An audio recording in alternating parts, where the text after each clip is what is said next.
জীৱিত পিতৃৰ লগত কুলাংগাৰ পুত্ৰই কৰিলে এই কাম। জীয়াই থকা পিতৃক সজালে মৃত। কিন্তু কিহৰ বাবে কৰিলে এই কাম পুত্ৰই? চাওক। ধুবুৰী জিলাৰ দক্ষিণ শালমাৰাৰ আব্দুল কায়ম শ্বেখ নামৰ ৯৫ বছৰীয়া লোকজনে উপায়ন্তৰ হৈ কাষ চাপিছে সংবাদ মাধ্যমৰ। বিচাৰিছে মুখ্যমন্ত্ৰীৰ হস্তক্ষেপ।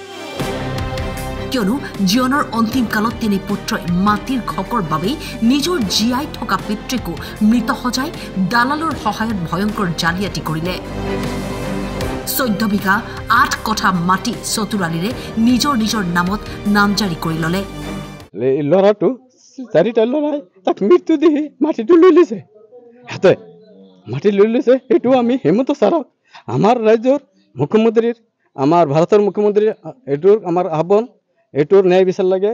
আমাৰ সৰু এতিয়ালৈকে জিন্দা আছে। তেখেতৰ এই জিন্দা মানুহটো কিহৰ কাৰণে তাক মৃত্যু দেখাই তাৰ মাটিটো সিহঁতে কেনেকৈ ল'লে? এতিয়া আমাৰ এইটোৱে দাবী, তাৰ মাটিটো তাৰ ফিৰাই দিয়ক। ৰাজচক্ৰ বিভাগৰ কাৰ্যালয় আৰু ফকীৰগঞ্জ আৰক্ষীক লিখিত অভিযোগো দাখিল কৰিছিল বৃদ্ধ লোকজনে।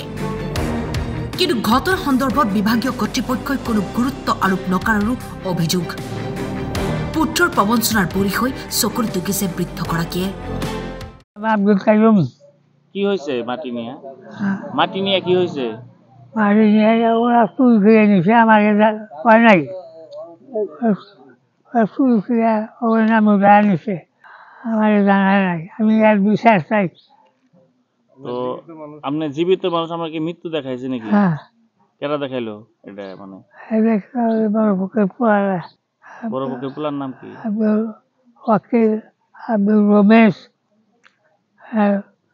আহমদ আলী, শাহাদত আলী, 4 ভাই। মাটি নিচে আমি জানাই নাই, আমাকে মৃত্যুর কথা কয়ে দিয়ে গেছে। কত বিঘা মাটি? কত বিঘা মাটি? মাটি 16 বিঘা আছে এখানে এই সামনে।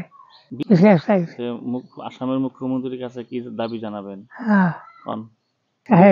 মুখ্যমন্ত্রী অনুরোধ, আমার মাটিটা ওরা আমাকে না করে চুলকে ওর নাম উড়ায় নিছে 4 ভাই। আমি বিচার চাই। কার কাছে বিচার চান? হ্যাঁ, মুখ্যমন্ত্রী। ওর নামটো হল আব্দুল কায়েম। মাটিটো লৈছে 1 number Ramesh Uddin, 2 number Samad, 3 number Wakil, 4 number Ahmed. এইটো লৈ আমি ফকীৰগঞ্জ মহোদয় ওচৰত গৈছিলোঁ। সিহঁতে কৈছে যে আমি কাগজ পাতি যেতিয়া তাক ওচৰত লৈ গৈছোঁ, সিহঁতে দেখা পাই কৈছে যে এইটো ইয়াতে নহ'ব, এইটো ধুবুৰী আপোনালোকে চাৰ্কলত যাওক। চাৰ্কলত গৈছোঁ, যাই বোলে তাতে সিহঁতে উকিল ধৰিছোঁ। উকিলে ক'লে যে এটা মিছ কেছ কৰিব লাগিব। মিছ কেছ যেতিয়া আমি কৰিছোঁ, মিছ কেছ আজি 1 বছৰ হৈ গ'ল। সেই মিছ কেছ চাৰ্কলত সেই এতিয়া নহ'ব, কালি হ'ব, কালি নহয় পৰহি হ'ব, মানে এনেকৈ কৰি কৰি আমাক আজি 1-1.5 বছৰমান এই অৱস্থাত আনিছে। এতিয়া আমি কি কৰিম? এতিয়া গোৱালপাৰাৰ পৰা মঞ্জুৰ ভূঞাৰ ৰিপৰ্ট, টাইম 8।